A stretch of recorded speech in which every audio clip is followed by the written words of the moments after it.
Today on the CTV News at 5, stories of survival and loss. They're a very close-knit family, and it's a tragedy. New information about those hurt and killed in the Boston bombing. Plus, relief for Southern Albertans with family in Boston. And protest at the U of L over provincial funding cuts.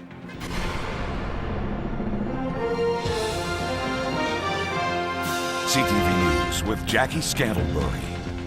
Good afternoon. The bombs that devastated Boston yesterday were in pressure cookers loaded with nails and ball bearings. Police now believe they were hidden in duffel bags left on the sidewalk after the two security sweeps. As Marcy Gonzalez reports, the world's focus is now on the victims, including an 8-year-old boy.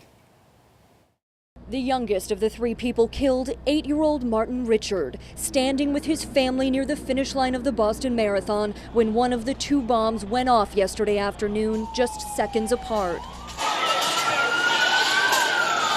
His sister and mother among the more than 175 injured when the small, crudely made explosives detonated. Packed, investigators say, with nails, metal pellets, and ball bearings to do maximum damage. From the severe shrapnel wounds to amputations, many of the injuries being treated today in more than half a dozen Boston hospitals are severe. Liz Norton's two sons each lost a leg. They both lost a leg. Below the knee. I really don't know too much because it's just so overwhelming. It's like a nightmare. President Obama calls this an act of terror, but no person or group has claimed responsibility. Today, investigators are studying bomb remnants and the partial bomb circuit board that was found, scouring through surveillance videos and following up on every one of the many leads still coming in. We will find out. We will find whoever harmed our citizens, and we will bring them to justice.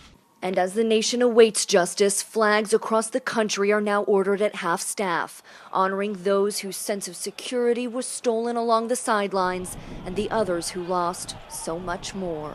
And we've learned among those who lost their lives, a 29-year-old woman from here in Massachusetts. Crystal Campbell's family confirmed she was here cheering for a friend in the race when she was killed in the blast.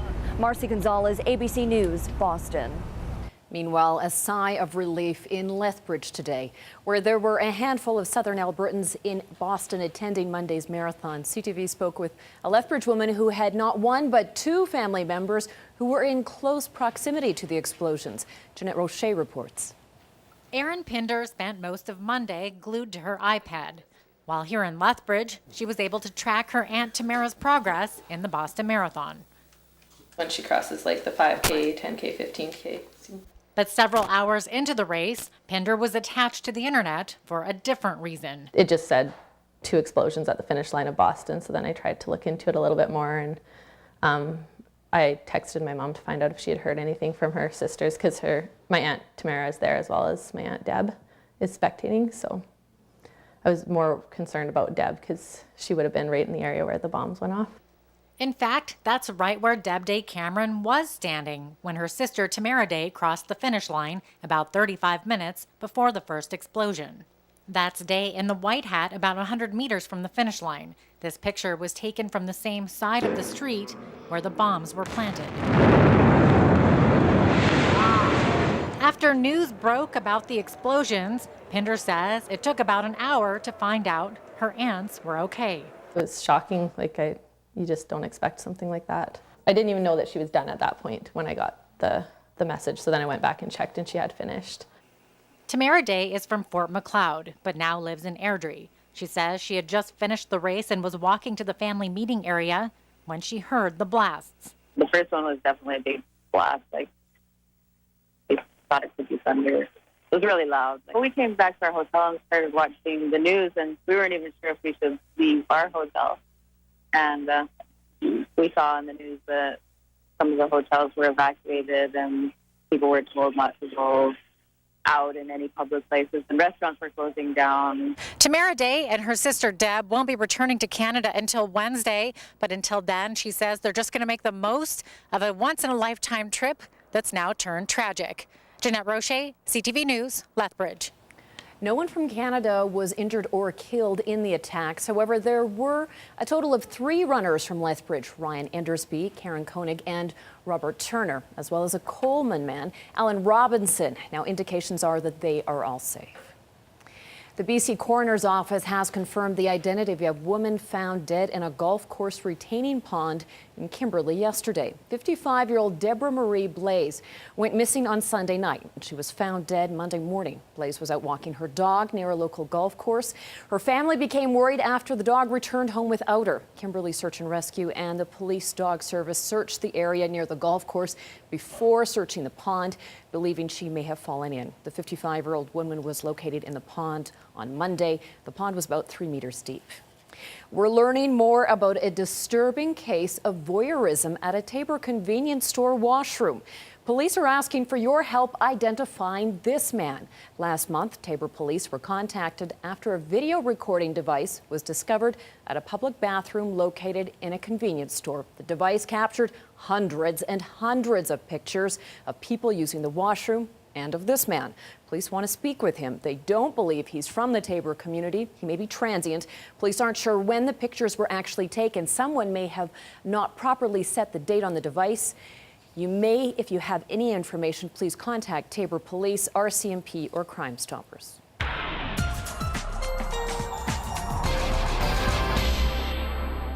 Well, we know this is April, Dory, but spring took a few days off. It's coming back, though, right? Yeah, the vacation's over for spring. It has to come back. It's in the contract somewhere. We're not sure where. But we are expecting more sunshine as we head into tomorrow, better temperatures, and no shoveling involved. I'll tell you all the details in a couple of minutes. No shoveling. I like the sounds of that. Last week, it was pharmacists protesting cuts by the Alberta government. Today, it was staff and students at the University of Lethbridge. The U of L is bracing for a budget cut of more than $11 million. While the impact won't be known until later this year, union leaders say it could be significant to the entire community. Terry Vogt reports. It's being promoted as Alberta's destination university, but some students attending this noon-hour rally say provincial funding cuts have them thinking about other destinations. Science student Jacqueline Burt says she's looking at continuing her school in Finland after learning that operating grants for the university were being slashed 7.3% by the Alberta government. It's broken promises, right? And so if the government's not willing to invest in our future as students, then there's other places that will take us. The rally was organized by the Alberta Union of Provincial Employees, which represents about 500 support staff at the U of L. With a funding shortfall of $11.9 million, they're expecting the impact to be large. We don't have any definite, direction from the University of Lethbridge yet, but I mean, $12 million is a huge chunk of money. I'm worried because there's already talk of cutting some of our courses. Everyone's told to keep checking back to make sure the courses you're registered in are still going to be offered next year. And I believe that the budget cuts really show what the Alberta government cares about post-secondary education. I'm not happy with what they've done. University officials say there's no question the provincial funding cuts will have a big impact on the U of L. They say an extensive consultation process is now underway to determine just how they're going to deal with it. But union leaders maintain in a small city like Lethbridge, the spin-off will go far beyond the campus. There'll be less, people maybe coming here, spending money on things like, school supplies, groceries, clothing, all those things. Terry Vogt, CTV News, Lethbridge. The union is urging Southern Albertans concerned about the impact of cuts to post-secondary schools to contact their MLAs or the Premier's office. Property taxes in Lethbridge are going up. Single-family homes will see a rise of 2.89%, or about $43 a year.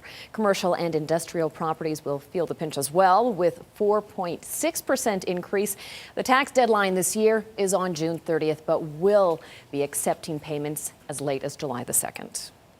While the Lethbridge Chamber of Commerce is throwing its support behind 3 projects among the very long list of proposals under consideration for capital funding from the city. Council met last night to hear presentations from the public and community organizations. The Chamber says it supports redevelopment of Exhibition Park, off-street parking in downtown Lethbridge, and downtown streetscaping. Council also heard other presentations, including the need for a new leisure centre, a new skateboard park, upgrading of the Yates Theatre, and a push to turn the old number 8 Galt mine into a tourist attraction and interpretive centre. Supporters say that needs to be done before it's too late. 9 of the 11 original buildings are still in excellent condition there, except for the roofs. And that is why, another reason why it has to be done soon, because when the weather elements start getting into the inside of the building, it's just going to destroy the buildings a lot sooner. Supporters of the Galt mine site project say they're also concerned that if the city doesn't buy the site within the next couple of years, it could be sold for another kind of development. Lethbridge College is trying to generate some interest in trades among high school students to combat Alberta's growing shortage of skilled laborers. The annual high schools competition was held today. Students got a glimpse of several trade jobs, from welding to mechanics, fashion to culinary skills. Over 100 students were given tours and allowed to try some of the careers for themselves. Trades instructors say it's a great way for them to attract new students to the college and industry. We can start them in high school, giving them that industry experience. It'll prepare them for, stepping out of high school into the real world, whether that be to an automotive shop or a welding shop or building houses. Winners from today's skills competition will qualify for provincials being held in Edmonton in May. The Alfalfa Seed Commission represents roughly 100 seed growers in Alberta. We learn more about them in tonight's episode of Farm TV. Brian Slenders is the Commission Research Committee Chair. What we do is we collect levies and we do research projects so the growers don't have to try things on their own farm. So we have a number of research initiatives in place. In April of 2013, they conducted a vertical tillage field trial near Enchant, Alberta, where 7 of the latest machines were put through their paces. This was a side-by-side trial of a number of new machines, most of which the guys have never seen before, as well as that avoids for them to get a very expensive machine out in the field and get a demo on their own. Each machine made a pass up and down the field under the watchful eye of the growers. Other growers inspected the machines by riding along beside them. We're just looking at how much dirt was moving around and what exactly was going on, trying to figure out what the machines were doing. Because if you do have a problem with one of these machines down the road and you understand what's going on, you can maybe change the settings on the machine to make that work better. The growers will be back to Enchant this summer. And we'll look at the tillage herbicide combinations to see if we get more effective weed control with these new machines, see if they stir the dirt up well enough to activate the chemical well. Farm TV is brought to you by DA Building Systems. On to the financial front, where the markets rebounded today after yesterday's dismal showing. Dory's up with weather after the break.